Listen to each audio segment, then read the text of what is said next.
Hey friends, welcome back and welcome to Mindful Monday. You know, this time of year, there's so much preparation being done.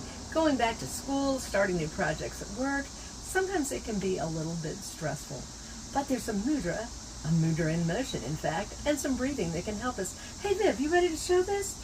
All right, we're just going to take our hand like this, and we're going to touch each of our four fingers to the tip of our thumb.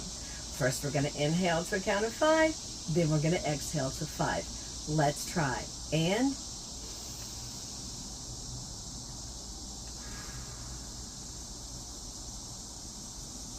hope this helps. See you soon.